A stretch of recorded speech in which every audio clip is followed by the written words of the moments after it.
اسلام سے نہ بھاگو، راہ خدا یہی ہے۔ اے سونے والو جاگو، شمس الضحیٰ یہی ہے۔ اعوذ باللہ من الشیطان الرجیم، بسم اللہ الرحمن الرحیم۔ ناظرین کرام، السلام علیکم ورحمۃ اللہ وبرکاتہ۔ آج 21 جون ہے، GMT وقت کے مطابق شام 4:30 ہیں، اور ہم پروگرام راہ خدا کے ساتھ یہاں جرمنی اسٹوڈیو سے آپ کی خدمت میں یہاں ہم حاضر ہیں۔ ناظرین، جیسے کہ آپ جانتے ہیں، یہ پروگرام راہ خدا ہمیشہ کی طرح آج بھی لائیو اور انٹریکٹیو ہے۔ پروگرام کے دوران آپ ہمارے ساتھ رابطہ کر سکتے ہیں، اپنے سوالات بھیج سکتے ہیں، جنہیں ہم انشاءاللہ اپنے پروگرام میں ساتھ شامل کریں گے۔ رابطے کی جو تفصیل ہے وہ اسکرین پر آپ کو دکھائی جاتی رہے گی۔ آج کے اس پروگرام میں آپ ہمارے ساتھ جو رابطے کا جو طریقہ ہے وہ بذریعہ میسج ہی رہے گا، تو آپ ضرور اپنے میسج کے ذریعے سے اپنے سوالات بھیجیں۔ خاکسار کے ساتھ یہاں پروگرام میں ساتھ شریک گفتگو ہوں گے ہمارے علماء جو آپ کے سوالوں کے جواب دیں گے، مکرم و محترم شمشاد احمد قمر صاحب، اور اس طرح سے مکرم و محترم انتصار احمد صاحب۔ جزاکم اللہ حسن الجزا۔ السلام علیکم۔ ناظرین، جیسا کہ آپ پہلے بھی دیکھتے آ رہے ہیں، ہمارے اس پروگرام کا جو بنیادی مقصد ہے وہ یہی ہے کہ ہم ہمارے ویورز کے لیے ایک ایسے پلیٹ فارم مہیا کریں جہاں پر وہ ہمارے ساتھ براہ راست رابطہ کر سکیں، خواہ ہمارے احمدی احباب اور دوست ہوں یا پھر غیر جماعت احباب اور دوست ہوں، جن کے ذہن میں کوئی بھی سوال ہو یا کوئی اعتراض بھی ہو جماعت احمدیہ کے متعلق، بانی جماعت احمدیہ حضرت مسیح موعود علیہ السلام اور آپ کے عقائد یا آپ کی تعلیمات کے بارے میں، تو آپ ضرور ہمارے ساتھ پروگرام کے دوران رابطہ کریں اور اپنا سوال بھیجیں۔ انشاءاللہ ہم کوشش کریں گے کہ اس پر یہاں پر گفتگو ہو سکے اور آپ کو آپ کا جواب مل سکے۔ ہمارے اس پروگرام کا آج موضوع اسی تسلسل کو ہم آگے لے کر بڑھ رہے ہیں جو جرمنی میں جو گزشتہ سیریز سے گزری تھی، جہاں پر ہم بانی جماعت احمدیہ حضرت مسیح موعود علیہ السلام کی جو پیشن گوئیاں ہیں جو آپ نے فرمائیں، اور ان کے متعلق جو مخالفین جو اعتراضات اٹھاتے رہتے ہیں، تو ہم ان کے بارے میں تفصیل سے یہاں بات کرنا چاہتے ہیں۔ پچھلے پروگرام میں ایک پیشن گوئی کے متعلق بات ہوتی رہی بڑی تفصیل کے ساتھ، محمدی بیگم والی جو پیشن گوئی تھی، تو آج کے اس پروگرام میں ایک پیشن گوئی جو حضرت مسیح السلام نے عبداللہ آتھم کے بارے میں فرمائی تھی، اس پر بات ہوگی۔ ناظرین، احمدیہ مسلم جماعت وہ جماعت ہے جو اس دور میں، اس وقت میں کسی اور کے ذریعے سے نہیں بلکہ جو خدا تعالیٰ کی طرف سے فرستادہ تھا، جو اس دور کا جو نبی آخر الزمان تھا، جس کے متعلق پیشن گوئی گزشتہ انبیاء دیتے آ رہے تھے، اور خاص طور پر ہمارے آقا مطاع حضرت محمد مصطفیٰ صلی اللہ علیہ وسلم نے جو آپ کے متعلق پیشن خبریاں کی تھیں اور امت کو بشارت دی تھی کہ اس دور میں وہ امام مہدی آئے گا، خدا تعالیٰ اسے مبعوث کرے گا، اس کو بارے میں ابن مریم کا آپ نے لقب بھی دیا، تو مسلمانوں کو خاص طور پر یہ تلقین کی گئی کہ تم ضرور اسے قبول کرنا۔ برف کے پہاڑوں پر جا کر بھی اگر تمہیں اس کے پاس جانا پڑے، گھٹنوں کے بل جانا پڑے، ضرور اس کے پاس جانا، اس کے ہاتھ پر بیعت کرنا، اس کے پیغام کو قبول کرنا، اور جس کام اور جس مشن کے لیے خدا تعالیٰ اسے بھیج رہا ہے تم اس میں اس کے معین و مددگار بننا۔ ہم اللہ تعالیٰ کے فضل سے نہایت خوش قسمت ہے کہ خدا تعالیٰ نے ہمیں توفیق دی۔ بعض ہمارے احمدیہ باپ کو براہ راست خدا تعالیٰ نے یہ سعادت نصیب کی کہ انہوں نے اس وقت کے امام کو پہچانا اور بیعت کی، بعضوں کے آباء نے بیعت کی، تو اللہ تعالیٰ کی فضل سے یہ سلسلہ جو تب 1879 میں جو شروع ہوا تھا بیعت کے ذریعے سے، آج یہ قافلہ رواں دواں ہے، اور وہ کام اور مشن اللہ تعالیٰ کے فضل سے آج خلافت کے ذریعے سے آج وہ اپنی تکمیل کو پہنچتا ہمیں نظر آ رہا ہے۔ حضرت مسیح موعود علیہ السلام نے، اگر آپ کے پیغام کو ہم دیکھیں، آپ کے مشن کو ہم دیکھیں، تو آپ کا جو بنیادی کام کیا تھا؟ حضرت محمد مصطفیٰ صلی اللہ علیہ وسلم، بانی جو اسلام، خاتم المرسلین، اول البشر، بہترین خیر البشر جو تھے، جو خیر الانام تھے، جن کے متعلق آیا کہ خدا تعالیٰ اگر انہیں مبعوث نہ کرتا تو یہ کائنات بھی بے سود تھی، کہ اسے پیدا کیا جاتا، ان کے متعلق جو غلط توہمات اور غلط نظریات اور نعوذ باللہ آپ کی اہانت اور آپ کو آپ کے خلاف جو مخالفین اسلام نے جو کارروائیاں کی گئی تھیں ان کا کلا کما کرنا آپ کا سب سے بڑا بنیادی مقصد تھا۔ آج بھی اسی کانٹیکسٹ میں ہم بات کریں گے۔ وہ دور جس میں آپ مبعوث ہوئے وہ دور تھا جہاں انڈیا میں انگریزی حکومت اپنے عروج پر تھی، اس کے ساتھ جو عیسائی مشنری تھے وہ پوری قوت کے ساتھ تبلیغ میں سرگرم نظر آتے تھے، ہمیں بائبل سوسائٹیاں قائم ہوئی تھیں، اور ہر طرح سے یہ کوشش تھی کہ یہ وہ امت جو حضرت محمد مصطفیٰ صلی اللہ علیہ وسلم کی امت ہے اس کو ان کے دین سے برگشتہ کر کے وہ مسیحیت کی طرف لے آئیں۔ تو اس دور میں جہاں حضور صلی اللہ علیہ وسلم کے خلاف صدہا کتابیں لکھی گئیں، جہاں کروڑہا پامفلٹ اسلام کو جھوٹا ثابت کرنے کے لکھے گئے، تو آپ وہ مرد میدان تھے جو کھڑے ہوئے خدا تعالیٰ کے حکم سے آپ نے ان سب کا مقابلہ کیا اور بہت خوب مقابلہ کیا۔ آج مخالفین بھی اس کا اعتراف کرتے ہوئے ہمیں نظر آتے ہیں۔ تو ایک ایسا مقابلہ اس کے متعلق ہم آج بھی بات کریں گے جو مخالف فریق نے جس کا نام جنگ مقدس رکھا،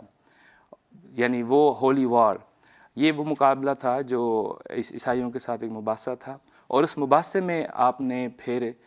ایک پیشن گوئی فرمائی تھی اسلام کی صداقت کے لیے، حضور صلی اللہ علیہ وسلم کی ناموس کی حفاظت کے لیے، آپ کے تقدس کو ثابت کرنے کے لیے، آپ کی صداقت ثابت کرنے کے لیے۔ اور آج ہم انہی مسلمانوں کو دیکھتے ہیں کہ وہی اس پیش گوئی پر ناجائز اعتراض کرتے ہیں جو اصل میں حضرت محمد صلی اللہ علیہ وسلم کی صداقت کو ظاہر کرنے کے لیے کی گئی تھی۔ وہ پیش گوئی تھی عبداللہ اتھم کے بارے میں، جیسے کہ خاکسار نے شروع میں عرض کی۔ تو خاکسار یہاں پر اپنی بات کو بھی آگے اس گفتگو کو اپنے ہمارے جو پینلسٹ ہیں ان کے ساتھ مل کر آگے اس طرح سے بڑھانا چاہتا ہے کہ انتصار صاحب سے خاکسار درخواست کرے گا کہ قبل اس کے کہ ہم اس پیش گوئی کے متعلق تفصیل کے ساتھ بات کریں، تو آپ برائے کرم ہمارے ناظرین کو بتائیں کہ عبداللہ اتھم یہ شخص تھا کون، اور اس کے ساتھ جو مباحثہ ہوا جس کا بھی ہلکا سا خاکسار نے ذکر کیا، اس کا پس منظر کیا تھا۔ بسم اللہ الرحمن الرحیم۔ طارق صاحب، جیسا کہ بھی آپ نے ذکر کر دیا ہے،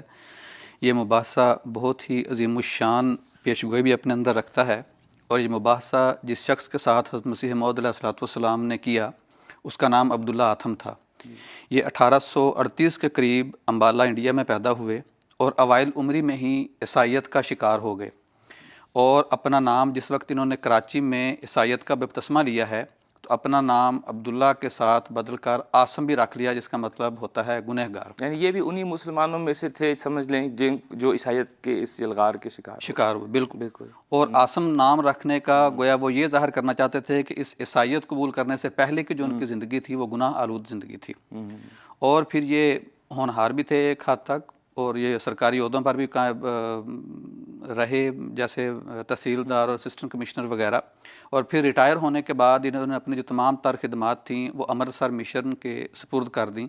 اور اسلام اور بانی اسلام صلی اللہ علیہ وسلم کے خلاف جو تھے انہوں نے پھر زہر اگلنا شروع کر دیا، اور انہی کتابوں میں سے ایک کتاب جس کا آگے چل کر ہم تذکرہ بھی کریں گے وہ تھی اندرونہ بائبل،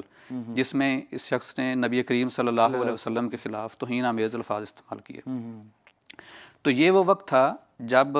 سرکار انگریزی جو تھی وہ بر صغیر پاک و ہند پر قابض تھی، اور اسی حکومت کے زیر پرستی چرچ یعنی عیسائیت کو بہترین موقع ملا تھا پھلنے پھولنے کا۔ یہی وجہ تھی کہ ہر شہر، ہر بستی، گاؤں میں مختلف قسم کے مشن ہاؤسز، چرچ سوسائٹیاں جو تھیں وہ قائم تھیں، اور مسلمان اور جو دیگر اقوام کے لوگ تھے وہ پے در پے اس عیسائیت کا جو تھے وہ شکار ہوتے چلے جا رہے تھے۔ مختصر سمجھنے کے لیے دیکھیں، جیسے کولونیزم میں وہ اپنی جو استحکام کے لیے ضروری تھا کہ وہ رعایا کو بھی اپنے دین پر لے کر آتے، اور انہوں نے دین کو استعمال کیا ہے وہاں۔ بالکل۔ اور اس کا اظہار جو تھا وہ پنجاب کے ایک لیفٹیننٹ گورنر تھے چارلس ایچیسن، انہوں نے ایک تقریر میں اس بات کا ذکر کیا جس میں وہ کہتے ہیں کہ جس رفتار سے ہندوستان کی آبادی بڑھ رہی ہے اس سے 4 یا 5 گنا تیز رفتار سے عیسائیت اس ملک میں پھیل رہی ہے، اور اس وقت ہندوستانی عیسائیوں کی تعداد 10 لاکھ کے قریب پہنچ چکی ہے۔ یہ 1888 کی بات ہے، یعنی 1 ملین۔ جی۔ تو اس وقت امرتسر کے قریب بھی ایک جو مشن عیسائی مشنری سوسائٹی جو تھی وہ قائم تھی۔ ایک اور شخص تھے ڈاکٹر ہنری مارٹن کلارک، وہ ایک میڈیکل آفیسر تھے، ڈاکٹر تھے، تو ان کی زیر نگرانی ایک میڈیکل مشن امرتسر میں بھی کھلا۔ تو انہوں نے پھر جنڈیالہ میں جو تھا ایک اس کی میڈیکل مشن کی جو بنیاد تھی، ایک شاخ اس کی جنڈیالہ میں بھی قائم کی، اور اس پھر میڈیکل مشن کی بدولت جو تھی وہ عیسائیت مزید پنپنے لگی اور ایک عیسائیت کو پھیلنے کا ایک نیا دروازہ مل گیا۔ چنانچہ جب جنڈیالہ میں یہ پھر مشن کھلا ہے تو جنڈیالہ کے جو بعض مسلمان تھے ان میں سے ایک شخص تھے جن کا نام تھا میاں محمد بخش پانڈا صاحب۔ انہوں نے گو اگرچہ وہ سادہ طبیعت رکھتے تھے مگر اسلام کا درد رکھنے والے تھے، تو انہوں نے نہ صرف خود بلکہ جو بعض دیگر مسلمان تھے انہیں بھی عیسائیوں سے سوال و جواب کرنے کے طریق سکھائے۔ بالکل سادہ سے سوال وہ کرتے تھے لیکن عیسائی مناظر جو تھے وہ ان سوالوں کا جواب نہیں دے سکتے تھے۔ نتیجہ اس کا یہ ہوا کہ جو عیسائی تبلیغ کرنے والے تھے یہ جا کے انہوں نے شکایت کی ڈاکٹر ہنری مارٹن کلارک سے کہ ہمیں تو مسلمانوں نے اس طرح سے تنگ کیا ہوا ہے، ہمیں وہ سوال و جواب کرتے ہیں۔ ڈاکٹر ہنری مارٹن کلارک نے جنڈیالہ کے مسلمانوں کو پھر یہ خط لکھا کہ آپ جو آئے گئے ہمارے ساتھ بحث مباحثہ کرتے ہیں، اختلافات ہوتے ہیں، تو بہتر یہ ہے کہ اسلام اور عیسائیت کے درمیان ایک مباحثہ ہو تاکہ حق و باطل میں فیصلہ کیا جا سکے۔ آپ بھی اپنے علماء کو بلائیں، ہم بھی اپنے علماء کو، ہم بھی آئیں گے، پتہ چل جائے گا، لوگوں کو دیکھ لیں گے کہ حق پر کون ہے اور باطل پر کون ہے، تاکہ روز روز کے یہ جھگڑے اختلافات ہیں ان کا خاتمہ ہو۔ یعنی مباحثہ جو ہم آج کل مذہبی ڈیبیٹ جس کو جس کو ڈیبیٹ بالکل کہا جا سکتا ہے۔ جب انہوں نے یہ خط لکھا ہے تو منشی میاں محمد بخش صاحب نے یہ ایک خط پھر حضرت مسیح موعود علیہ الصلوۃ والسلام کے ساتھ ساتھ دیگر علماء کو بھی بھیجا، اور وہاں پہ انہوں نے حضرت مسیح موعود علیہ الصلوۃ والسلام سے درخواست کی کہ آپ جنڈیالہ کے مسلمانوں کی امداد کو آئیں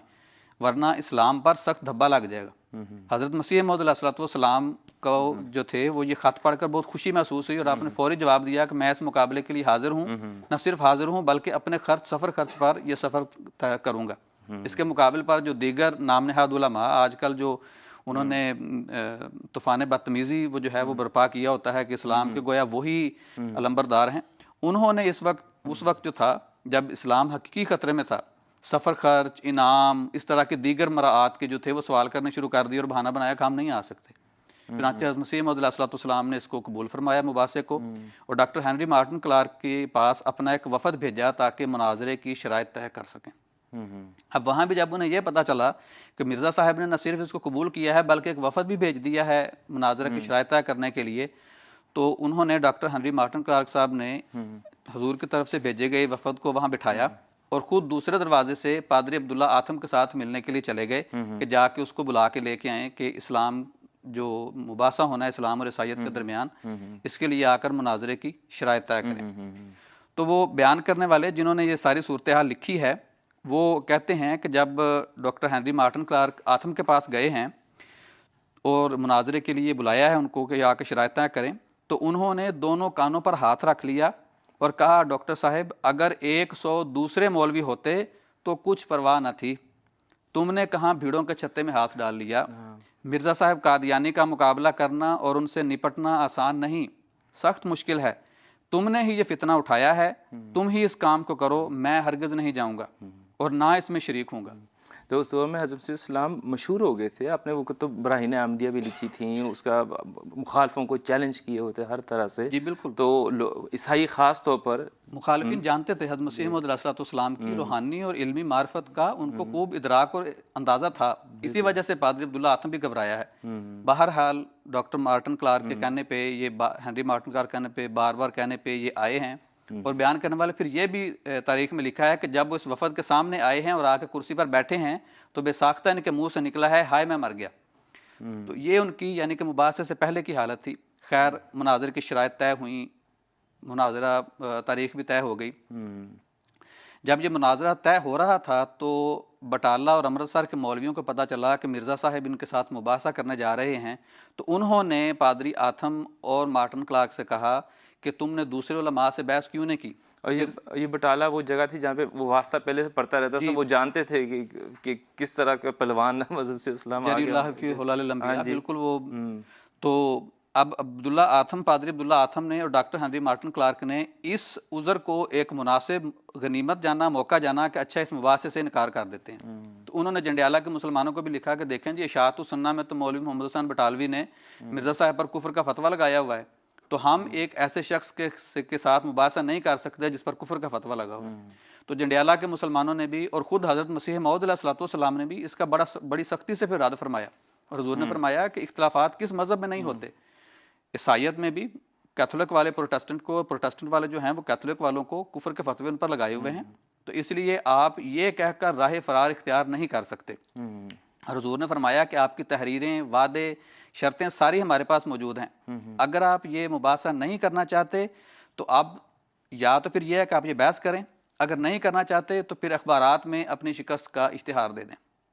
چنانچہ بادل نخواستہ ان کو یہ مباحثہ منظور کرنا پڑا، اور یہ مباحثہ جو تھا یہ پھر 22 مئی 1893 سے لے کے 5 جون 1893 تک 15 دنوں کے لیے رہا ہوا۔ چنانچہ یہ پھر جو جنگ مقدس، جس کا خود ہی انہوں نے یہ نام دیا تھا، یہ کاسر صلیب اور حامیان صلیب کے مابین ہوئی، اور اس میں جو میدان تھا وہ اسلام کے پہلوان کے ہاتھ میں رہا، اور پھر یہ کسر صلیب جو تھی وہ اس طرح سے ہوئی کہ اس کے بعد پھر صلیب دوبارہ جڑ نہیں سکی۔ ٹھیک ہے،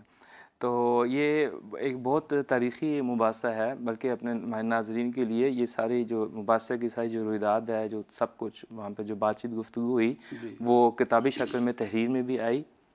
تو اس لیے اس کی ساری تفصیلات بھی آج ہمارے پاس بہت اچھی طرح سے محفوظ ہیں۔ بلکہ خاص شمشاد صاحب آپ سے اب درخواست کرے گا کہ آپ ہمیں بتائیں کہ یہ مباحثہ ہوگا، یہ جس طرح سے ابھی انصار صاحب نے ابھی کہا ہے کہ اس طرح سے شرائط بھی طے پائیں اور وہ جگہ بھی مقرر ہوئی، تو جس مقصد کے لیے آج ہم گفتگو کر رہے ہیں وہ اس مباحثہ میں وہ پیشن گوئی ہے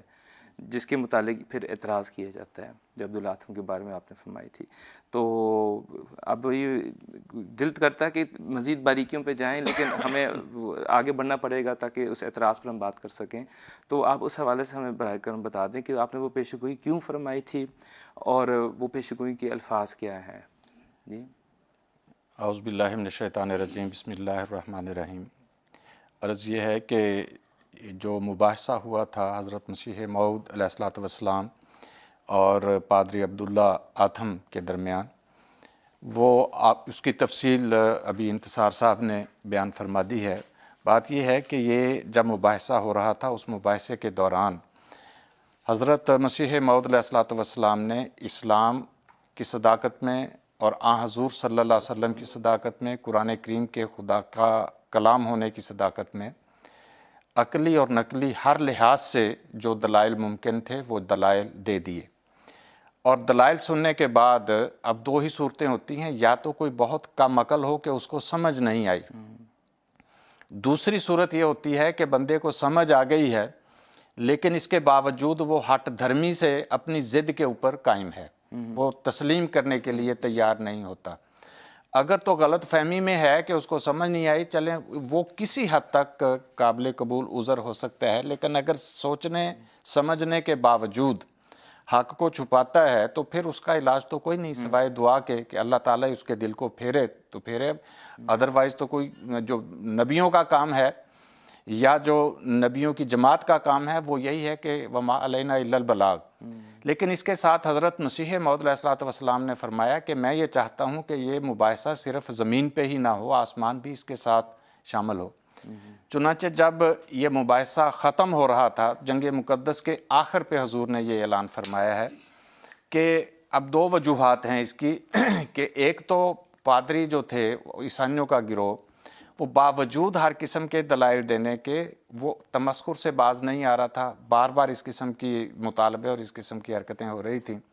جس کے نتیجے میں حضرت مسیح علیہ السلام فرماتے ہیں کہ مجھے ابتحال کے ساتھ اور تضرع کے ساتھ اللہ تعالیٰ کے حضور دعا کرنے کا موقع ملا۔ اور دوسرا جو مد مقابل پادری تھا یعنی عبداللہ آتھم، یہ وہ شخص تھا جو حضور صلی اللہ علیہ وسلم کے خلاف اس سے پہلے بھی لکھا کرتا تھا، اسلام کے خلاف اور بانی اسلام کے خلاف، قرآن کریم کے خلاف، اور اندرونہ بائبل میں اس نے حضرت اقدس محمد مصطفیٰ صلی اللہ علیہ وسلم کے بارے میں انتہائی نازیبا کلمات استعمال کیے تھے۔ تو اس کے نتیجے میں حضور فرماتے ہیں کہ میں نے خدا تعالیٰ کے حضور دعا کی، تو میں حضور کے الفاظ ہی پڑھ دیتا ہوں۔ حضور فرماتے ہیں کہ آج رات جو مجھ پر کھلا وہ یہ ہے کہ جب میں نے بہت تضرع اور ابتحال سے جناب الہی میں دعا کی تو اس امر میں کہ تو اس امر میں فیصلہ کر، اور ہم عاجز بندے ہیں، تیرے فیصلے کے سوا کچھ نہیں کر سکتے۔ سو اس نے یہ نشان بشارت کے طور پر دیا ہے کہ اس بحث میں دونوں فریقوں میں سے جو فریق عمدن جھوٹ کو اختیار کر رہا ہے اور سچے خدا کو چھوڑ رہا ہے اور عاجز انسان کو خدا بنا رہا ہے، وہ انہی دنوں مباحثہ کے لحاظ سے یعنی فی دن 1 مہینہ لے کر یعنی 15 ماہ تک حاویہ میں گرایا جائے گا اور اس کو سخت ذلت پہنچے گی، بشرطے کہ حق کی طرف رجوع نہ کرے، اور جو شخص سچ پر ہے، سچے خدا کو مانتا ہے، اس کی عزت ظاہر ہوگی۔ اب یہ وہ وجہ تھی کہ حضرت مسیح موعود علیہ الصلوۃ والسلام نے دعا کی، اور دعا کے نتیجے میں اللہ تعالیٰ نے جو آپ پر ظاہر فرمایا وہ یہی تھا کہ دونوں فریقوں میں سے جو شخص جان بوجھ کے حق کو چھپا رہا ہے، کتمان حق کا باعث بن رہا ہے، اور ایک سچے خدا کو چھوڑ کے ایک عاجز انسان کو خدا بنا رہا ہے، اس کے اوپر یہ عذاب آئے گا، یعنی 15 مہینے کے اندر وہ حاویہ میں گرایا جائے گا، بشرطے کہ حق کی طرف رجوع نہ کرے۔ ہاں، یعنی شرط اس میں یہ ہے کہ اگر وہ توبہ کر لیتا ہے، استغفار کر لیتا ہے، تو ایسی صورت میں اللہ تعالیٰ کو توبہ قبول فرماتا ہے، یہ اللہ تعالیٰ کی سنت ہے۔ تو یہ پیش گوئی تھی جو حضرت مسیح موعود علیہ السلام نے بیان فرمائی، اور اس کے بعد پھر جو کچھ صورتحال بنی وہ آپ کے سامنے ہے۔ جی ٹھیک ہے شمشاد صاحب، جزاک اللہ، بہت بہت شکریہ۔ اب جیسے کہ ابھی شمشاد صاحب نے بھی کہا، انصار صاحب، یہاں اس پیش گوئی میں خاص طور پر جو انذار ہے وہ یہ ہے کہ 15 مہینوں میں حاویہ میں گرایا جائے گا۔ ہاں جی، تو یہاں پھر یہ بہت بڑی پیشن گوئی ہے جو مد مقابل کے لیے کی جا رہی ہے۔ تو ہم اس کے بعد کے زمانے کے متعلق بھی بات کریں گے، لیکن جو میں آپ سے جاننا چاہتا ہوں وہ یہ ہے کہ جب یہ پیشن گوئی آپ نے فرما دی تو وہ اگلے 15 مہینے آتم کے لیے کیسے گزرے، اس کے متعلق اگر آپ تھوڑی سی روشنی ڈالیں۔ جی طارق صاحب، بات یہ ہے کہ آتم کے یہ جو 15 مہینے پیش گوئی کا جو عرصہ تھا، اس نے بعین ہی ویسے ہی گزارے جیسے اس شخص کو گزارنے چاہیے جس کی موت کے بارے میں ایک پیش گوئی کر دی گئی ہو، اور جیسے طبی طور پر وہ پریشان اور حواس باختہ ہو کر ادھر ادھر جاتا ہے، بعین ہی یہی حالت آتم کی بھی تھی۔ سب سے پہلی بات تو یہ ہے کہ جب یہ جیسے کہ ابھی بیان کیا گیا ہے، یہ پیش گوئی پڑھ کر سنائی گئی ہے مجمع کے دوران، اور اس کو یہ بتایا گیا ہے کہ تم نے نبی کریم صلی اللہ علیہ وسلم کی شان میں گستاخی کی ہے اور یہ نازیبا الفاظ تم نے استعمال کیے ہیں، تو جس کی پاداش میں اللہ تعالیٰ فرماتا ہے کہ اگر تم ان الفاظ سے رجوع نہیں کرو گے تو 15 مہینے میں ہلاک کیے جاؤ گے۔ سو آتم نے اسی مجلس کے اندر بیٹھے بیٹھے ہی اپنی زبان نکالی، کانوں کو ہاتھ لگا کر کہا کہ میں نے یہ الفاظ نہیں کہے، اور لرزتے ہوئے اس نے یہ بات کی ہے۔ تو پھر جو تھے وہ یعنی اسی مجلس کے اندر ہی اس نے اس بات کا انکار کر دیا، اور اس کے بعد جو آئندہ آنے والے دن جو تھے وہ اس سے بھی اس کے ابتر ہوتے چلے گئے۔ مثلاً اس نے اخبار میں اشتہار دیا کہ اس کو جو ہیں کچھ ڈرانے والی تمثیلات اس کو نظر آ رہی ہیں، کچھ ایسے خوفناک نظارے نظر آ رہے ہیں اس پیش گوئی کے بعد، اور ان نظاروں سے ڈر کر وہ جو تھا، حضرت مسیح موعود علیہ السلام نے بیان فرمایا ہے کہ وہ اپنے بیوی بچوں کو گرمی کے موسم میں چھوڑ کر امرتسر سے لدھیانہ چلا گیا، اور جب وہ وہاں گیا ہے امرتسر میں، سب سے پہلے اس کو ایک خونی سانپ نظر آیا ہے، جہاں وہ یہ کہتا تھا کہ یہ خونی سانپ جو ہے بعض احمدیوں نے جو مرزا صاحب کے ماننے والے ہیں، انہوں نے سدھا کر میرے پر حملہ کرنے کے لیے بھیجا ہے۔ پھر جب وہاں امرتسر سے لدھیانہ گیا ہے جہاں پر اس کا داماد رہتا تھا، اس کی کوٹھی میں جا کر وہاں رہائش پذیر ہو گئے، تو وہاں بھی اس کو بعض ایسے خوفناک نظارے نظر آئے اور بعض نیزوں والے اس کو نظر آئے، اور کہا کہ قریب تھا کہ وہ مجھے قتل کر دیتے۔ پھر یہ وہاں سے ڈر کر پھر وہاں سے بھاگا ہے، فیروز پور میں چلا گیا، وہاں پر اس کا ایک اور داماد تھا، وہاں پر بھی اس کو پھر ایسے ہی خوفناک نظارے نظر آنے شروع ہو گئے کہ بعض لوگ جو ہیں وہ تلواریں لے کر اس پر حملہ کرنے کے لیے موجود ہیں۔ تو حضرت مسیح موعود علیہ السلام نے ان تمام باتوں کو بیان کرنے کے بعد فرمایا ہے کہ اسلامی عظمت کا اس پہ کے دل پر اثر تھا، یہی وجہ تھی کہ اس نے اپنے حواس، احساسات اور جسمانی حرکات سے اس بات کو بتا دیا ہے کہ اس پر اس پیشگوئی کی عظمت کا اور اسلام کی صداقت کا ضرور اثر ہوا ہے، ورنہ یہ ممکن نہیں کہ یہ تمثیلات، یہ خوفناک نظارے جو ہیں یہ صرف عبداللہ آتم کو ہی نظر آئیں۔ وہ سانپ ہے تو صرف عبداللہ آتم کو نظر آتا ہے اور کسی شخص کو نظر نہیں آتا ہے کہ اس کو پکڑ کر مارا جا سکے۔ وہ نیزوں، تلواروں، بھالوں والے جو ہیں، پہرے دار موجود ہیں اس کی کوٹھی پر، لیکن ان پہرے داروں کو وہ نظر نہیں آتے، نظر آتے ہیں تو عبداللہ آتم کو۔ اس سے ثابت یہ ہوا کہ یہ اس پیشگوئی کا ہی اثر تھا، اس پیشگوئی کی عظمت اور ہیبت تھی جس کی وجہ سے آتم ڈرا، اور پھر اس 15 مہینے کے عرصے میں جہاں اس سے پہلے وہ اندرونہ بائبل جیسی جو تھیں وہ دشنامدہی والی کتابیں اور حضور صلی اللہ علیہ وسلم کی تحقیر کرنے والی کتابیں لکھ چکا تھا، ان 15 ماہ کے عرصے میں اس نے اپنی زبان بالکل بند رکھی ہے اور کسی بھی قسم کے مباحثوں سے اور کتابیں لکھنے سے اور دل آزاری سے باز رہا ہے۔ اور حضور نے تو فرمایا کہ اگر آپ کو یہ لگتا ہے کہ ہم اس بات کی منصوبہ بندی کر رہے ہیں، آپ تو سرکاری عہدوں پر بھی فائز رہے ہیں، آپ کو ان تمام قانونی پیچیدگیوں اور قانونی باریکیوں کا پتہ ہے، آپ میرے خلاف مقدمہ دائر کریں، لیکن اس کا مقدمہ دائر نہ کرنا اور اس بات کو صرف ڈر کر ایک جگہ سے دوسری جگہ بھاگتے چلے جانا، مکان تبدیل کرتے رہنا، یہ بتاتا ہے کہ اس پر اس پیشگوئی کا اثر ہوا تھا۔ اور سب سے بڑھ کر یہ ہے کہ اللہ تعالیٰ نے حضرت اقدس مسیح موعود علیہ الصلوۃ والسلام کو یہ الہام فرمایا کہ اطلع اللہ علی ہمہ و غمہ ولن تجد لسنت اللہ تبدیلا، کہ اللہ تعالیٰ نے اس کے ہم و غم پر اطلاع پائی اور تو اللہ تعالیٰ کی سنت میں کوئی تبدیلی نہیں پائے گا۔ اور وہ سنت کیا ہے اللہ تعالیٰ کی؟ کہ جو شخص رجوع بر حق کر لے، حق کی طرف اس رجوع کر لے، تو اللہ تعالیٰ اپنی جو پیشگوئی ہے، جو وعید کی پیشگوئی ہے، اس کو بھی ایک حد تک ٹال دیا کرتا ہے۔ اور پھر اور بھی اس کا بات کا ثبوت جو تھا کہ آدم اس سارے عرصے کے دوران ڈرا ہے۔ حضرت اقدس مسیح موعود علیہ الصلوۃ والسلام نے اس کو 4 بار قسم کھانے کا کہا ہے۔ پہلے 1 بار قسم کھانے کا کہا، 1000 کا اشتہار دیا۔ نہیں، وہ قسم کس چیز پر کھانے کے لیے کہا ہے؟ قسم کیا قسم تھی؟ حضور نے اس کو یہ کہا کہ آپ یہ قسم کھائیں کہ اس پیشگوئی کے عرصے میں اسلامی روب ایک طرفۃ العین کے لیے بھی میرے دل پر نہیں آیا، اور میں اسلام اور نبی اسلام صلی اللہ علیہ وسلم کو ناحق پر سمجھتا رہا اور سمجھتا ہوں، اور صداقت کا خیال تک نہیں آیا،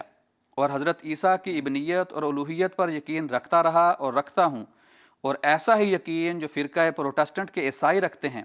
اور اگر میں نے خلاف واقع کہا ہے اور حقیقت کو چھپایا ہے تو اے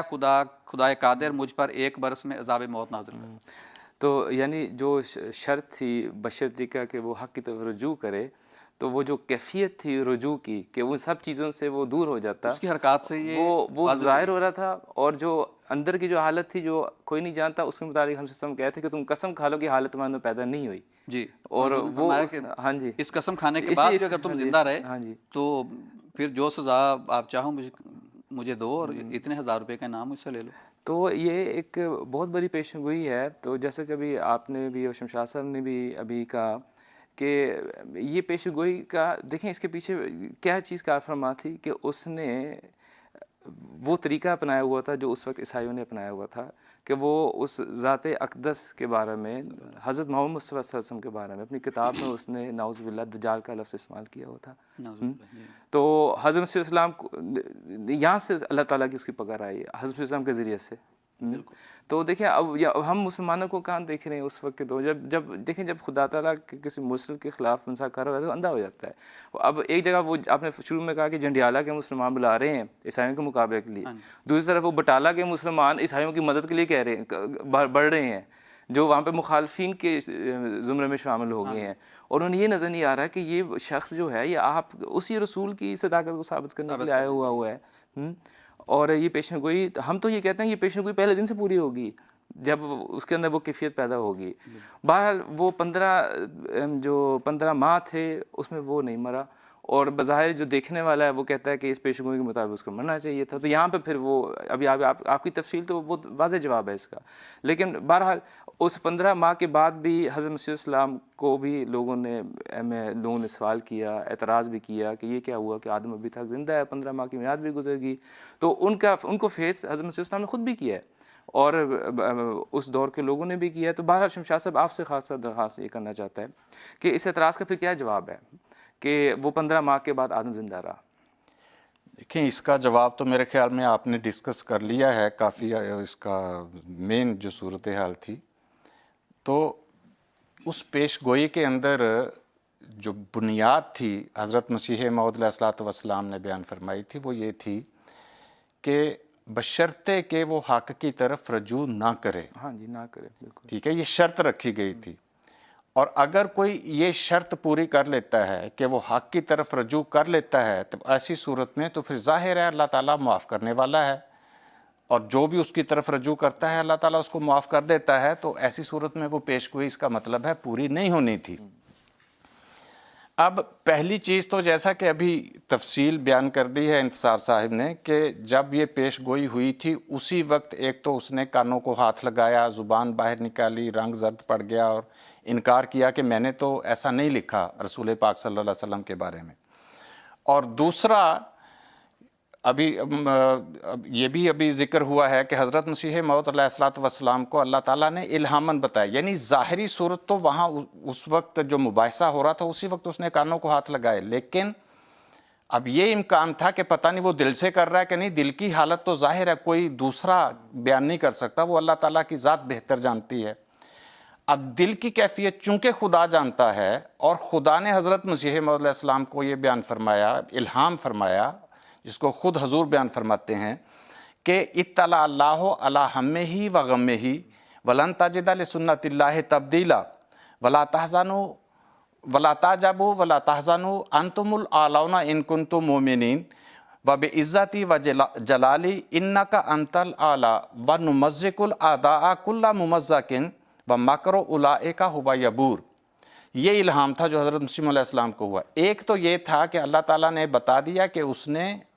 ہم و غم کا اظہار کیا, اور جب اس طرح کوئی اظہار کرتا ہے تو اللہ کی سنت ہے کہ اس کو معاف کر دیا کرتا ہے, پھر اس کے بارے میں اس طرح کی وعیدی پیش گوئیاں پوری نہیں ہوتی. اور یہاں اللہ نے فرمایا کہ وَلَن تَجِدَ لِسُنَّتِ اللَّهِ تَبْدِيلًا, اس میں پھر تبدیلی نہیں ہوتی کہ چونکہ اس نے خدا تعالیٰ کے حضور اپنے ہم و غم کا اظہار کیا, اللہ نے معاف کر دیا. لیکن اگلے حصے بتا رہے ہیں کہ اس کے باوجود وہ کچھ نہ کچھ شرارتیں کریں گے, لیکن اللہ اس کے ساتھ یہ تسلی بھی بیان فرما رہا ہے, دے رہا ہے کہ تعجب نہ کرنا اور پریشان نہ ہونا, غمگین نہ ہونا, تم ہی غالب ہو. اگر مومن ہو تو غلبہ تمہارا ہی رہے گا. اور فرمایا کہ میری عزت اور جلال کی قسم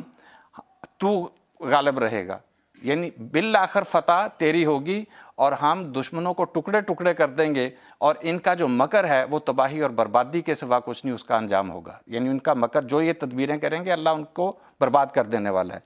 اب یہ صورت تھی کہ ظاہری طور پر اس نے وہاں توبہ کی, اس کے دل کی حالت اللہ تعالیٰ نے حضرت مسیح موعود علیہ السلام کو بیان فرما دی, اور اس کے بعد وہ 15 مہینے میں ظاہر ہے پھر نہیں مرنا تھا. جب اللہ تعالیٰ کی سنت ہے کہ ایسی صورت میں معاف کرتا ہے,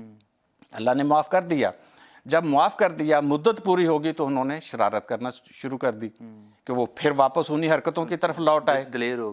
ہو گئے. جب دلیر ہو گئے تو پھر اب دیکھیں اس کی دل کی حالت کا یا تو عبداللہ آتھم کو پتا تھا یا اللہ تعالیٰ کی ذات کو پتا تھا. اللہ کی طرف سے الہام پا کر حضور نے بیان فرما دیا, عبداللہ آتھم اس کو تسلیم نہیں کر رہا. اب لوگ کس طرح فیصلہ کریں, اس کا پھر حضور نے فرمایا کہ اس کا ایک ہی ذریعہ ہے کہ یہ قسم کھائے 3 مرتبہ خدا کی قسم کھا کے کہ میں یہ نہیں ڈرا. اس میں یہ 3 چیزیں بیان کر دے کہ اسلام کا رعب میرے دل پہ ان دنوں میں طاری نہیں ہوا, اور میں اسلام اور بانی اسلام کو ان دنوں میں بھی یعنی 15 مہینوں میں جھوٹا ہی سمجھتا رہا ہوں, اور تیسرا یہ کہ مسیح کی الوہیت کا میں اسی طرح قائل تھا جیسے میں پہلے تھا. کہ اگر وہ انہی عقائد پر قائم تھا 15 مہینوں میں تو وہ قسم کھائے, اور قسم کے بعد 1 سال کی مدت ہے اور اس میں کسی قسم کی کوئی شرط نہیں ہے. پھر سمجھے, اور پھر حضور فرماتے ہیں کہ اب اگر آتھم قسم کھا لیں تو وعدہ 1 سال قطعی اور یقینی ہے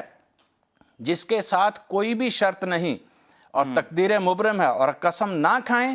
تو پھر خدا تعالیٰ ایسے مجرم کو بے سزا نہیں چھوڑے گا جس نے حق کا اخفا کر کے دنیا کو دھوکہ دیا. کیونکہ وہ حقیقت کو چھپا رہا ہے, اور حقیقت کو چھپانے کے نتیجے میں نہ صرف یہ کہ وہ اپنے ایمان سے پھر گیا, بلکہ دوسرے بہت سارے لوگ ہیں جن کو ایمان شاید ان کو توفیق مل جاتی اگر وہ سچ بولتا, لیکن اس نے سچ نہیں بولا, دوسرے لوگوں کے ایمان کو ٹھوکر لگ رہی ہے. اس چیز کو فرمایا کہ اب اللہ تعالیٰ پھر معاف نہیں کرے گا. اب اس کے لیے ایک ہی صورت تھی, یا تو وہ اقرار کرتا کہ ہاں میں ڈرا ہوں, اگر نہیں تو پھر قسم کھا لیتا. قسم کھانے کی صورت میں بھی موت تھی, اور نہیں کھاتا تو پھر کتمان حق ہے, فرمایا اس صورت میں بھی نہیں بچے گا. اور اس کے بعد پھر وہ چند مہینوں کے بعد وہ فوت ہو گیا ہے, اور پیش گوئی کے 3-4 سال کے اندر ہوا ہے. اور جب حضور نے یہ بیان فرمایا کہ 1 سال مدت ہے اگر قسم کھا لے, اور اشتہار دیے, 1000 روپیہ دینے کا اشتہار دیا کہ میں اس کو انعام دوں گا, پھر 2000 کا 4000 روپے تک کہا کہ یہ بھی اس کو ادا کیے جائیں گے, لیکن اس نے قسم نہیں کھائی. اور ساتھ حضور نے فرمایا کہ لوگ اس کے ٹکڑے بھی کر دیں تو قسم نہیں کھائے گا, کیونکہ اس سے زیادہ اس بات کو کوئی نہیں جانتا کہ اس نے فی الحقیقت حق کی طرف رجوع کیا, لیکن اب عیسائیوں کے اس قول کی تردید نہ کرے اور نہ قسم کھائے تو بھی وہ عذاب سے بچ نہیں سکے گا. یہ ہے وہ اصل چیز. اب دیکھیں اس پیشگوئی میں یہ پیشگوئی بیسیکلی دو طرح سے پوری ہوئی ہے. پہلے حصے میں یہ بتایا گیا تھا کہ اگر وہ حق کی طرف رجوع کرے گا تو بچ جائے گا, یہ بھی تو ایک پیشگوئی تھی اور وہ بچ گیا. دوسرے حصے میں بتایا کہ اب چونکہ یہ حقیقت کو چھپا رہا ہے, اب اگر یہ قسم کھاتا ہے تو بھی مرے گا, نہیں کھاتا تو بھی مرے گا. بچنے کی صرف ایک صورت ہے کہ اقرار کرے کہ ہاں میں نے واقعی اس عرصے میں ڈرا تھا, اور اگر نہیں کرتا تو کتمان حق کی وجہ سے, اور قسم کھاتا ہے تو پھر جھوٹی قسم کھانے کی وجہ سے. دونوں صورتوں میں مرے گا. تو پہلا حصہ بھی پورا ہوا, دوسرا حصہ بھی پورا ہوا. کیسے کہہ سکتے ہیں کہ پیشگوئی پوری نہیں ہوئی؟ بالکل بالکل. نہیں, جزاکم اللہ احسن جزا. یہ ہمارے لیے تو بہت واضح ہے, اور خدا تعالیٰ کے جو طریق ہیں کس حد تک اللہ تعالیٰ بار بار ڈھیل دیتا جا رہا ہے اور آخر کار پھر وہ مخالف اپنے انجام کو پہنچ بھی جاتا ہے. جیسا کہ ابھی آپ نے ذکر کیا, حضرت مسیح السلام نے اپنے دور میں اپنی زندگی میں ہی اس کے بارے میں بڑی تفصیل سے لکھا ہے. آپ کی کتب میں یہ سب باتیں درج ہیں. ناظرین, ایک بہت دلچسپ پہلو یہاں پہ یہ ہے کہ جیسے ابھی شمشاد صاحب نے کہا کہ اس کے قسم نہ کھانے سے یہ معاملہ کچھ لوگوں کے سامنے مشتبہ بھی ہوتا رہا, اور گویا مختلف طبقات میں اس کے بارے میں بات چیت گفتگو بھی ہوتی رہی. تو یہاں پہ ایک بہت میں سمجھتا ہوں بڑا ایک بڑی اہم گواہی ہے. ایک ایسے ایک مذہبی ہمارے اس دور کے ایک بڑے مذہبی اور روحانی شخصیت تھے حضرت غلام فرید آف چاچا شریف والے رحمۃ اللہ علیہ. تو ان کے متعلق پتہ چلتا ہے کہ وہ کسی دربار میں تھے, اور وہاں پہ بھی ایسی ذکر ہوا کہ عبداللہ آتھم کی وہ پیشن گوئی پوری نہیں ہوئی, لیکن انہوں نے جو روحانی بصیرت کے ساتھ جو اس کا جواب دیا ہے جو ریکارڈ میں ہے, تو انصاف صاحب وہ اب ہمارے ناظرین کے سامنے پلیز اس کو پیش کریں. جی طارق صاحب, جن بزرگوں کا آپ نے ذکر کیا ہے, حضرت خواجہ غلام فرید صاحب آف چاچڑا شریف رحمہ اللہ تعالیٰ, یہ ایک بہت ہی خدا ترس اور بزرگ صوفی گزرے ہیں پاکستان کے سرائکی علاقے میں, پنجاب میں. اور اس وقت پنجاب اور سندھ میں لاکھوں کی تعداد میں ان کے مرید موجود ہیں. تو جس وقت ڈپٹی عبداللہ آتم کے بارے میں حضرت اقدس مسیح موعود علیہ الصلوۃ والسلام نے پیشگوئی فرمائی ہے, اور 15 ماہ کا عرصہ گزرنے کے بعد بھی وہ نہیں مرا, تو اس پر جو ظاہر بین لوگ تھے انہوں نے بہت شور مچانا شروع کر دیا کہ دیکھو مرزا صاحب کی پیشگوئی پوری نہیں ہوئی. تو کہتے ہیں بیان کرنے والے کہ بعض لوگوں نے ایک دفعہ نواب صاحب آف بہاولپور کے دربار میں اس بات کا تذکرہ کیا کہ دیکھو آتم ابھی تک نہیں مرا, اور اس بات پر لوگوں نے ہنسی اڑانی شروع کر دی کہ مرزا صاحب کی پیشگوئی پوری نہیں ہوئی. اور اس وقت دربار میں حضرت خواجہ غلام فرید چاچران شریف والے بھی جو تھے یہ بھی وہاں موجود تھے. نواب صاحب آف بہاولپور کے منہ سے بھی یہ کہیں فکرہ نکل گیا کہ ہاں مرزا صاحب کی یہ پیشگوئی پوری نہیں ہوئی. تو اگرچہ نواب صاحب آف بہاولپور خواجہ غلام فرید صاحب کے بڑے خاص مرید تھے, لیکن یہ بات سنتے ہی وہ آپ سخت جلال میں آ گئے, اور آپ نے بڑے جوش میں فرمایا کہ کون کہتا ہے آتم زندہ ہے, مجھے تو اس کی لاش نظر آ رہی ہے. تو گویا آتم ان کی نظر میں مر چکا تھا. اور اس پر جب آپ نے یہ بات بیان کی تو نواب صاحب جو تھے وہ خاموش ہو گئے. تو گویا روحانی بصیرت رکھنے والے جن کو اللہ تعالیٰ نے روحانی آنکھیں عطا کی ہوتی ہیں وہ خوب پہچان لیتے ہیں کہ کون شخص مردہ ہے اور کون زندہ ہے. بظاہر ایک شخص بالکل زندہ معلوم ہوتا ہے لیکن روحانی طور پر بالکل مر چکا ہوتا ہے. اور یہی خواجہ صاحب نے جو ہے وہاں پہ یہ گواہی دی کہ مجھے تو اس کی لاش نظر آ رہی ہے. تو پاس یہ جو روحانی مردوں کو پہچاننا جو ہے یہ ہر ایک کا کام نہیں ہوتا, صرف وہی لوگ انہیں پہچان سکتے ہیں جنہیں اللہ تعالیٰ روحانی بصیرت عطا کیا کرتا ہے. اور خواجہ صاحب نے یہ گواہی دے کر خود ثابت کر دیا, حالانکہ حضرت مسیح موعود علیہ الصلوۃ والسلام کی اس لحاظ سے اس وقت وہ بیعت میں بھی باقاعدہ نہیں تھے. تو بہرحال یہ بہت بڑی گواہی ہے, اور یہ تو ایک ایسی چیز ہے جو آپ کہہ رہے ہیں نا, جو روحانی بصیرت رکھنے والے جنہوں نے اللہ تعالیٰ کے حضور بہت سے جد و جہد کر کے اپنے آپ کو اس مقام پر پہنچا دیا. لیکن عام افراد کے لیے یہ کہ وہ دیکھیں ان کے سامنے کیا ہے, اپنی عقل کو استعمال کریں, سمجھ کو دیکھیں, عقل سمجھ کو استعمال کریں, اور حالات کو دیکھیں اور پرکھیں, اور دیکھیں کہ خدا تعالیٰ کے انبیاء کہ کیا یہی طریق ہے, پیشن گوئی کس طرح سے کی جاتی ہیں, ایسی اثرات کس طرح سے نمایاں ہو رہے ہیں. تو بہرحال اللہ تعالیٰ کے فضل سے حضرت مسیح السلام سچے ثابت ہوتے ہیں، اور اگر ہم ان چیزوں کا مطالعہ کرتے ہیں تو اس اعتراض کی کوئی بھی، جیسا بھی آج ہم نے گفتگو کی ہے، اس کی کوئی بھی وقت نہیں ہے. اور ہم پہلے اور پروگراموں میں یہ ڈسکس کر چکے ہیں کہ جو وعید کی پیشگوئیاں ہوتی ہیں وہ ہمیشہ خدا تعالیٰ ٹال دیا کرتا ہے. تو حضرت مسیح السلام کی زندگی کا جائزہ لیں، آپ کی کتب کی تصنیف ہم پڑھیں تو بے شمار پیشن گوئیاں ہیں، اتنی پیشن گوئیاں ہیں جن کے جو گننے میں بھی نہیں آتی، جو بہت واضح پوری بھی ہوتی ہیں. تو اب کیونکہ ہم اپنے پروگرام میں بہرحال ہم وہ شبہات دور کرنا چاہتے ہیں، ان اعتراضات پہ بات کرنا چاہتے ہیں، اس لیے ہم اس پیشن گوئی کے ذکر کے حوالے سے یہاں بات کر رہے تھے، جو جیسے شمشاد صاحب نے بھی کہا، جو بھی ایک ان پیشن گوئیوں میں سے جو بڑے واضح طور پر یہاں پر خدا تعالیٰ کی سنت کے مطابق پوری ہو رہی ہیں. تو یہاں پہ ناظرین اگر آپ کے مزید سوالات ہوں تو آپ ضرور ہمیں بھیجیں. ہمارے پاس کچھ سوالات آئے ہیں تو ان کے متعلق بھی ہم بات چیت کرنا چاہتے ہیں، اور اپنے اس پروگرام کے ایک دوسرے سیکشن میں سمجھ لیں اس طرح ہم آگے بڑھ رہے ہیں. اور یہاں پر کچھ کرنٹ حالات ہیں جو خاص طور پر جو جماعت احمدیہ بھی فیس کر رہی ہے، اور آپ کے سوالات بھی ہیں، ان پر ہم بات کریں گے. ابھی گزشتہ دن ایک بہت ہی مبارک ایک تہوار ہے، اسلامی تہوار جس عید الاضحیٰ ہم کہتے ہیں، اس میں سے ہم گزر کر آ رہے ہیں. تو وہاں پہ بھی کچھ ایسے واقعات مخالفین کی طرف سے دیکھنے کو ملے جو انسان ورطہ حیرت میں پڑ جاتا ہے کہ یہ کہاں کی عقل ہے، یہ کہاں کا انصاف ہے، یہ آپ کیا کر رہے ہیں. اب مخالفین حق کی ہم کہیں گے، حق کی مخالفت کرنے والے، قرآن مجید میں ہم دیکھتے ہیں کہ ایک وقت میں ہوتا ہے کہ خدا تعالیٰ فرماتا ہے کہ انہیں ان کے اعمال خوبصورت کر کے دکھا دیے جاتے ہیں. وہ سمجھتے ہیں کہ ہم جو کر رہے ہیں یہ بہت اچھی بات ہے، بڑا صحیح کام اور صحیح طریقہ یہ ہے. پھر وہ مختلف قسم کے حربے استعمال کرتے ہیں، ان کو کسی طرح سے ان کو خاموش کرنا چاہتے ہیں، دبانا چاہتے ہیں. وہ نہیں دبتی، اگر وہ خدا تعالیٰ کے لگایا ہوا پودا ہے وہ نہیں دبتا، وہ بڑھتا ہے، پھولتا ہے، وہ اپنے پھل دکھاتا ہے. وہ دوسری طرف جو مخالفین ہیں وہ حسد اور بغض کی آگ میں جلتے ہیں. موتوا بغیظکم، اللہ تعالیٰ فرماتا ہے کہ مر جاؤ اپنے غضب کے اندر. بہرحال وہ اس کو نہیں دبا سکتے. کیا ہوتا ہے، ایسے قوانین، ایسے حربے استعمال کیے جاتے ہیں جو بالکل خلاف عقل ہے. اب جماعت احمدیہ کے خلاف بھی قانون کو استعمال کیا گیا کہ گویا اب وہ حق جو خدا تعالیٰ کو دیا گیا ہے کہ کسی کے دین کا معاملہ خدا کے ساتھ ہے، وہاں پر اب حکومت اس پہ فیصلہ کرے گی کون کس کا دین کیا ہے. جماعت احمدیہ کو غیر مسلم قرار دے دیا گیا. اس کے بعد پھر وہ مخالفت مزید بڑھی اور دیکھا کہ یہاں سے بھی کام نہیں بنا. پھر اب یہ ہوا کہ اب ایسے اس قانون کو اس طرح سے نافذ بھی کیا جائے کہ احمدیوں کو مسلمانوں والی حرکات بھی کرنے کی اجازت نہیں ہے. گویا شاعر اسلام بھی اپنانے ان کے لیے جائز نہیں ہے. بہرحال اس کی مخالفت کا نتیجہ ہم نے دیکھ لیا. جماعت احمدیہ اللہ تعالیٰ کے فضل سے آج جو پاکستان میں تھی وہ چند ممالک میں تھی، آج 200 سے زیادہ ممالک میں ہے، اور وہ پیغام MTA کے ذریعے سے دنیا بھر میں، اور یہ بھی ایک اس کا ایک نشان ہے، آج نشر ہو رہا ہے اور لوگ سن رہے ہیں. وہاں پر بھی بس نہیں ہوا، وہاں پر مزید بڑھے. اور اب جس رنگ کی مخالفت اب ہو رہی ہے کہ یہ کہہ کر کہ یہ غیر مسلم ہے، ہم ڈیسائیڈ کریں گے کون مسلمان ہے کون نہیں ہے. اب ان کو مسلمانوں جیسے عبادات کرنے کی اجازت نہیں، وہ قربانیاں کرنے کی اجازت بھی نہیں. اب عید کی قربانی ہے مثلا، وہاں پر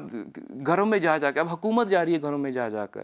وہ حکومت جس نے مجرموں کو پکڑنا ہے، قاتلوں کو پکڑنا ہے، ڈاکوؤں کو پکڑنا ہے، امن و امان قائم کرنا ہے، ماحول کو صاف ستھرا رکھنا ہے. اب پاکستان میں گویا ہر چیز درست ہے، لیکن ہمارے سارا زور کام پہ ہے کہ احمدی آپ کوئی قربانی بھی نہ کرے، وہ کوئی عید کی نماز بھی نہ پڑھے. تو اب انسان سوچتا ہے یہ کیا ہو رہا ہے اس ملک میں، اور یہ کیا چیز ہے. الفاظ بھی نہیں ہے یہاں پہ. جس دنیا میں ہم بیٹھے ہیں جہاں جمہوریت کا نام لیا جاتا ہے، وہ جمہوریہ پاکستان رکھنے والا انسان اس کی سمجھ سے بالا ہے یہ سارے. اور پھر مذہب کو آڑ بنا کر وہ سارے وہ حکومتی کارندوں کو اس کاموں پہ لگا کر استعمال کیا جا رہا ہے. دوسری طرف ایسا زور اور ایسی دھمکیاں حکومت کے خلاف کہ اگر تم یہ نہیں کرو گے تو یہ ہوگا اور وہ ہوگا. تو اس ساری گفتگو کرنے کا مقصد یہ تھا کہ ہمارے ان ویورز کے سامنے بھی کچھ وہ ماحول تھوڑا سا سامنے آ جائے کہ جو مذہبی جماعتیں ہیں وہ کس مخالفت میں سے گزرتی ہے، لیکن وہ دبتی نہیں ہیں، وہ بڑھتی ہیں. اسی طرح ہمارے ساتھ بھی شروع سے یہ کھیل رہا ہے. لیکن ہمارے احمدی احباب یہ سوال کرتے ہیں، مثلا یہاں پہ بھی ایک سوال ہے کہ عید کی قربانی کے حوالے سے جو احمدی احباب کو جو سختیاں جھیلنی پڑی ہیں، تو شمشاد صاحب آپ سے خاص درخواست کرے گا. وہ پوچھتے ہیں کہ کیا اسلام اور دین اس کی اجازت دیتا ہے؟ دیکھیں، جہاں تک قربانی کو روکنے کا تعلق ہے، اس سلسلے میں یہ ذہن میں رکھنا چاہیے کہ قربانی ہر مسلمان کے لیے فرض نہیں ہے. قربانی صرف ان مسلمانوں کے لیے فرض ہے جو حج کرتے ہیں، حاجی کے لیے ضروری ہے کہ وہ قربانی کرے۔ جہاں تک باقی لوگوں کا تعلق ہے ان میں سے ان کے لیے یہ سنت ہے کہ جس کو استطاعت ہے اور کوئی مجبوری اس کے سامنے نہیں ہے تو وہ نہیں بھی کرتا تو ٹھیک ہے، لیکن کسی کے سامنے اگر مجبوری نہیں اور استطاعت ہے تو وہ اس سنت کو پہ عمل کر سکتا ہے۔ اب دیکھیں حضور صلی اللہ علیہ وسلم نے بھی حج کی غرض سے آپ یعنی طواف کرنے کے لیے مدینے سے چلتے ہیں اپنے صحابہ کو لے کے، اللہ تعالیٰ نے آپ کو بتایا تھا کہ اللہ تعالیٰ آپ کو کعبے کا طواف کروائے گا، لیکن حدیبیہ کے مقام پہ آپ کو روک لیا گیا۔ جب آپ کو روک لیا گیا تو ایک معاہدہ کرنے کے بعد آپ واپس تشریف لے گئے، اور پھر اس معاہدے کے آنے تک ویسے ہی ضرورت نہیں ہوئی تو مکہ فتح ہو گیا۔ اب جب مکہ فتح ہوا ہے اس کے بعد مسلمانوں کے قبضے میں مکہ آ گیا تھا۔ اب دیکھیں اس سے پہلے کافر لوگ بھی حج کے لیے آتے تھے اور قربانیاں کیا کرتے تھے، یعنی کافر میں اس لیے کہہ رہا ہوں، پہلے تو مکہ والوں کے پاس کوئی شریعت تھی ہی نہیں، لیکن حضور صلی اللہ علیہ وسلم کے بعد تو شریعت آ گئی تھی، تو پھر وہ کافر تھے۔ اس صورت میں ایک دفعہ یہ ہوا کہ جو کفار تھے وہ اپنی قربانیاں لے کے آئے، تو مسلمان صحابہ نے دیکھا کہ جب انہوں نے ہمیں روکا تھا، انہوں نے ہمیں آنے نہیں دیا تھا، جب ان کے قبضے میں تھا کعبہ اور مکہ ان کے قبضے میں تھا، تو ہماری قربانیاں انہوں نے یہاں تک نہیں پہنچنے دیں، تو ہم ان کی قربانیاں کیوں پہنچنے دیں؟ تو ان صحابہ نے وہ چھین لی ان کی قربانیاں، قربانی کے جانور چھین لیے اور ان کو روک دیا۔ اس پہ اللہ تعالیٰ نے یہ آیت نازل فرمائی، سورہ مائدہ کی آیت نمبر 3 ہے کہ یا ایھا الذین آمنو، اے وہ لوگوں جو ایمان لائے ہو، لا تحلوا شعائر اللہ ولا الشہر الحرام ولا الہدی ولا القلائد ولا آمین البیت الحرام، کہ جو بھی بیت حرام کا قصد کرتا ہے اور ان قربانیوں کو بھی جو یہاں لانے کے لیے کی جا رہی ہیں، جن کے گلے میں پٹے اس نشانی کے طور پہ ڈال دیے گئے ہیں، ان کو اللہ نے ان کی حرمت کو قائم کیا ہے، ان کی حرمت کو حلت میں تبدیل مت کرو، یعنی ان کو مت روکو یہاں آنے سے۔ یبتغون فضلا من ربہم ورضوانا، وہ اللہ کا فضل اور اس کی رضامندی، اس کی رضوان چاہنے کے لیے یہ کر رہے ہیں، تم ان کو خدا کی خاطر یا ان کو نیک عمل کرنے سے ان کیوں روکتے ہو؟ اور جہاں تک اس بات کا تعلق ہے کہ انہوں نے بھی روکا تھا، آیت کے اگلے حصے میں اللہ تعالیٰ بیان فرما رہا ہے کہ وَلَا يَجْرِمَنَّكُمْ شَنَآنُ قَوْمٍ ان صدوکم عن المسجد الحرام ان تعتدوا، کہ کسی قوم کی دشمنی صرف اس وجہ سے کہ انہوں نے بھی اپنے دور میں ہمیں مسجد حرام سے روکا تھا، تمہیں اس بات پر آمادہ نہ کرے کہ تم زیادتی کرو، زیادتی نہیں کرنی۔ فرمایا وَتَعَاوَنُوا عَلَى الْبِرِّ وَالتَّقْوَىٰ وَلَا تَعَاوَنُوا عَلَى الْإِثْمِ وَالْعُدْوَانِ، جو بھی نیکی اور تقوی کے کام ہیں ان کے اندر تعاون کرو، ہاں جو گناہ کی باتیں ہیں ان میں بے شک تعاون نہ کرو، وہ ٹھیک ہے، وہ سمجھ میں آنے والی بات ہے۔ تو یہاں اس آیت کے اندر تو اللہ تعالیٰ واضح فرما رہا ہے کہ جب ایک قربانی خدا کی خاطر کی جا رہی ہے تو تمہارا کوئی حق نہیں ہے کہ وہ ایک بندہ اللہ کی رضامندی چاہتا ہے، اللہ کے فضل کو چاہتے ہوئے قربانی کرنا چاہتا ہے۔ صحابہ کو منع کر دیا کہ نہیں، تمہارا حق نہیں ہے، اگر انہوں نے اپنے دور میں تمہیں روکا بھی تھا تب بھی انہوں نے غلط کیا تھا، تو کیا تم بھی ان کی پیروی کرتے ہوئے تم بھی غلط کام کرنا شروع کر دو گے؟ کہ اگر انہوں نے زیادتی کی تھی تم تو زیادتی کم از کم نہ کرو۔ جو خدا تعالیٰ کی خاطر کوئی نیک کام کرتا ہے، فرمایا تعاونوا علی البر والتقوی، نیکی اور تقوی کے کاموں میں تعاون کرنا یہ فرض ہے تمہارا۔ ہاں گناہ کی بات اگر کوئی کر رہا ہے اس میں بے شک تعاون نہ کرو۔ تو بنیادی طور پر قرآن کریم کی تو یہ تعلیم ہے، واضح طور پر اللہ فرما رہا ہے کہ قربانی کے جانور کو جس کو وہ صرف دل کے تقوی سے اللہ کی خاطر پیش کر رہا ہے اور اس کے نتیجے میں تم سے کوئی اجر نہیں مانگ رہا، وہ اللہ کا فضل چاہتا ہے اور اللہ کی رضامندی چاہتا ہے، تو وہ اللہ کا اور اس کا معاملہ ہے، تم اس کے بیچ میں کیوں آ رہے ہو؟ تو یہ واضح قرآن کریم کی تعلیم ہے۔ جو کوئی جبر سے آج ہمیں روک رہا ہے وہ قرآن کریم کی اس واضح تعلیم کی خلاف ورزی کر رہا ہے، وہ ظلم سے کام لے رہا ہے، وہ نیکی اور تقوی میں تعاون نہیں کر رہا، وہ گناہ کے کاموں میں تعاون کر رہا ہے، کیونکہ خدا کی خاطر کی جانے والی قربانی کو روکنا گناہ ہے اور لوگ وہاں گناہ کے اوپر تعاون کر رہے ہیں بجائے نیکی اور تقوی کے کام۔ یہ تو صریحاً خلاف ورزی اللہ تعالیٰ کے احکامات کی، جس کو کسی بھی صورت میں جائز قرار نہیں دیا جا سکتا۔ تو اس کے لیے جو حکومت کو اعلیٰ کار بنایا جاتا ہے، قوانین کو اعلیٰ کار بنایا جاتا ہے، شمشاد صاحب میں بھی اس حوالے سے آپ کی طرف آؤں گا. تو ہمارے پاس ہمارے ویورز کے اور بھی بہت سارے سوالات آ رہے ہیں. تو پاکستان سے بھی غیر ازی جماعت احباب کے بھی سوالات ہیں، اور حمزہ احمد صاحب کا بھی سوال ہے، عارف عثمان صاحب کا بھی سوال ہے، خان صاحب کا بھی سوال ہے. تو ہم کوشش کریں گے. تو ایک سوال جو آفاق احمد صاحب کا ہے جو جرمنی سے ہے، جو اس موضوع سے کسی حد تک تعلق رکھتا ہے، میں پہلے انصاف صاحب آپ سے وہ پوچھ لیتا ہوں. وہ یہ جاننا چاہتے ہیں کہ جماعت جن حالات کا سامنا کرنا پڑ رہا ہے اب خاص طور پر اب جیسے پاکستان میں، تو یہاں طبعاً یہ سوال اٹھتا ہے کہ وہ ٹھیک ہے ایک وقت بعد خدا تعالیٰ کی پکڑ تو لازماً آتی ہے، تو پھر اس حوالے سے ہم پھر کیا جواب دے سکتے ہیں انہیں؟ دیکھیں قرآن کریم میں اس کی مثال ہمیں قوم عاد کی شکل میں ملتی ہے کہ جب انہیں اس وقت ان کی قوم کے نبی نے ڈرایا تو اللہ تعالیٰ نے جب ان پر عذاب بھیجا اور ان پر عذاب آنے لگا اور انہوں نے ایک بادل کی شکل میں آتے ہوئے دیکھا ایک بادل کو، تو انہوں نے کہا کالو ھذا عارض ممطرنا، کہ یہ بادل ہے جو ہم پر بارش برسائے گا.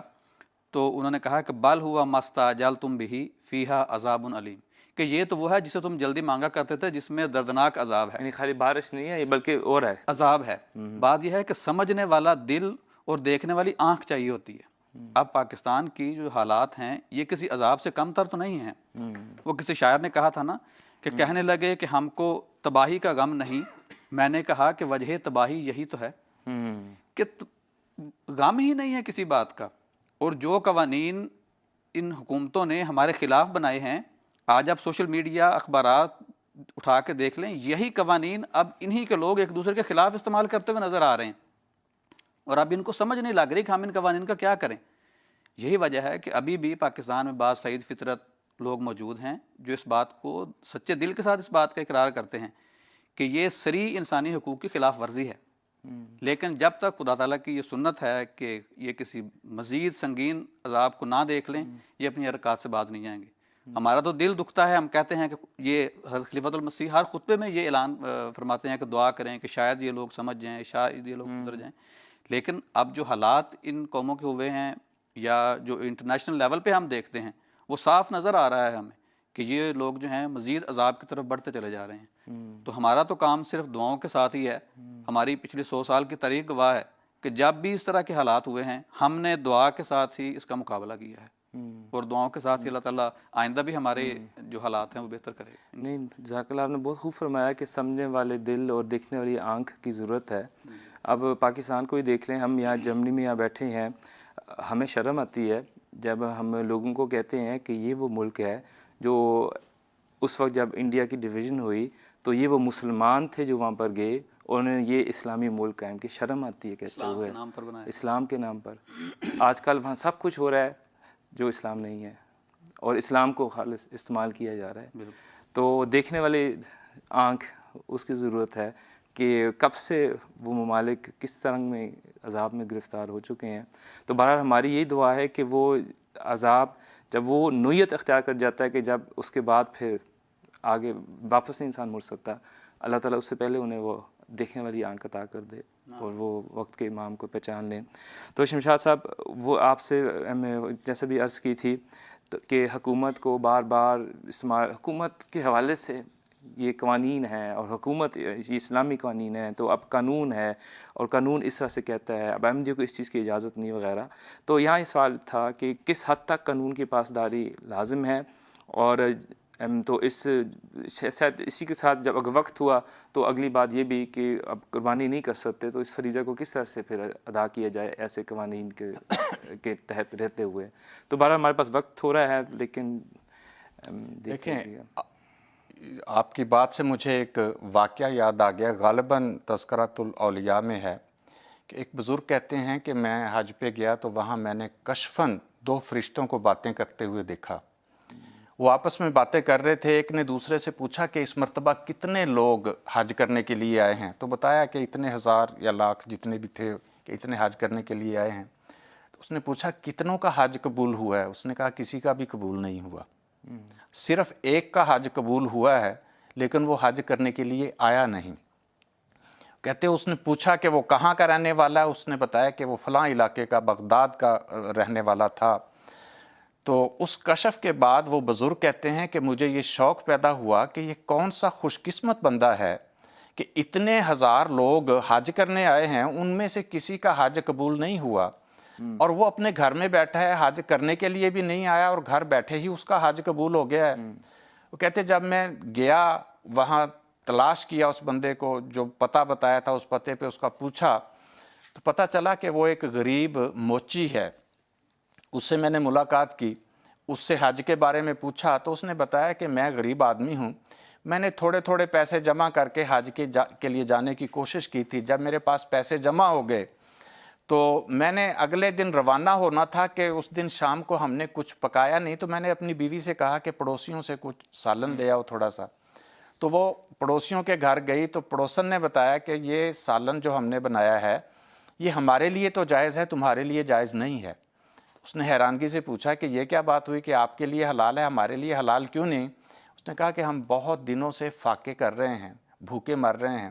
تو ایسی صورت میں مردار بھی انسان کے لیے جائز ہو جاتا ہے قرآن کریم کے مطابق۔ تو میرے خامن نے آج باہر کوئی مردہ جانور پڑا تھا، اس کا گوشت کاٹ کے لایا ہے، وہ ہم نے پکایا ہے، ہم تو چونکہ بھوک سے مر رہے تھے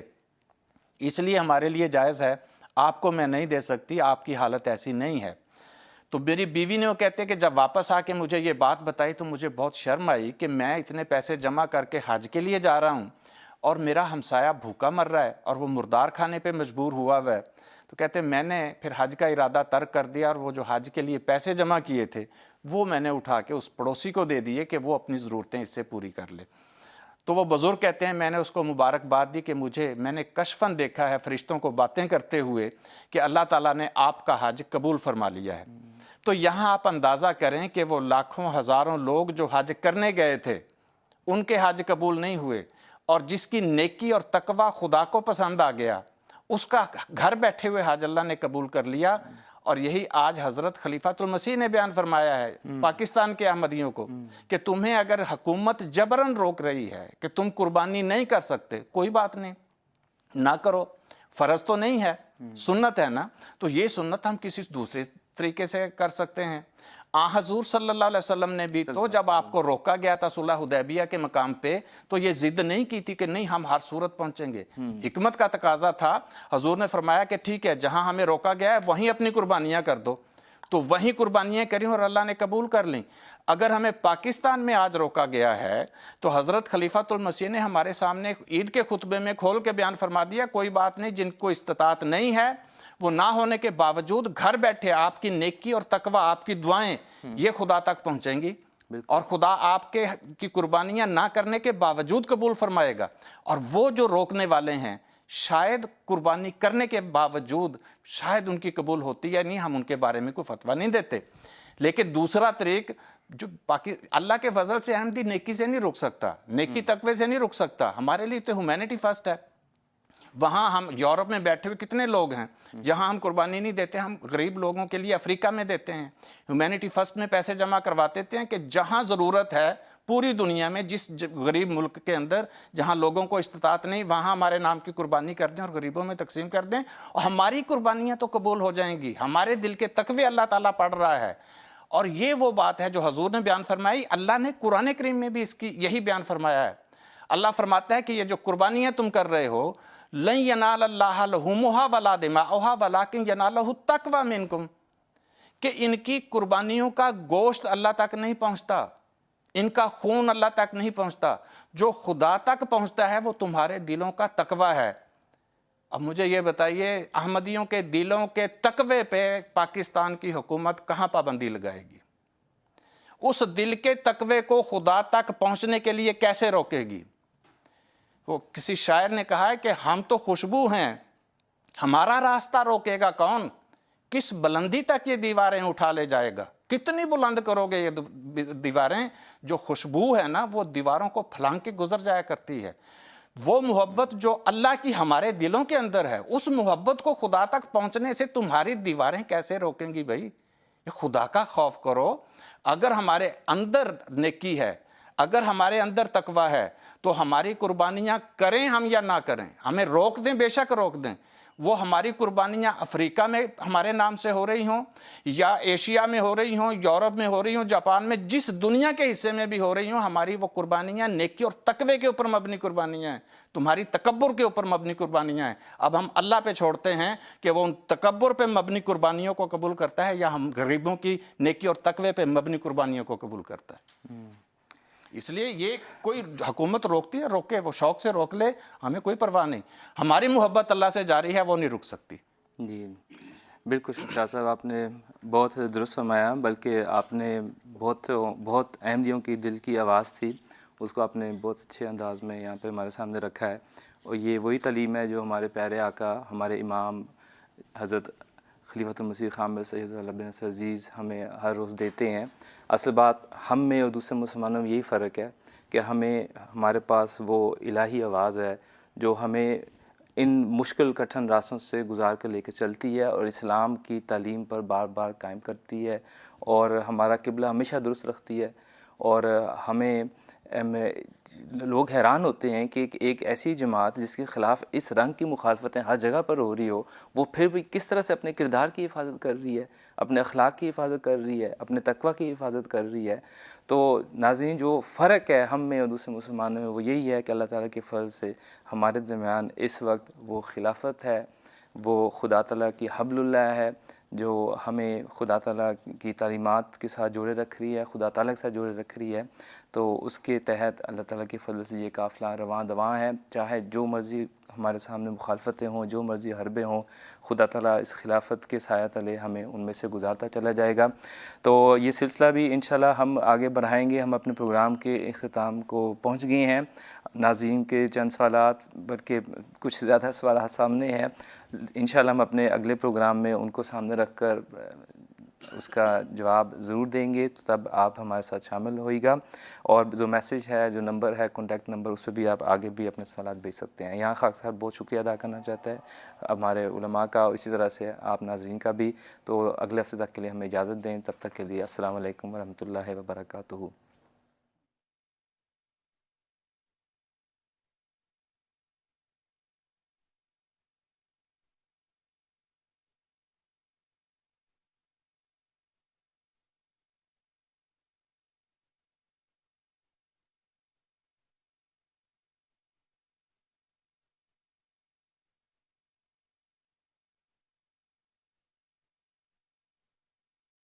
میں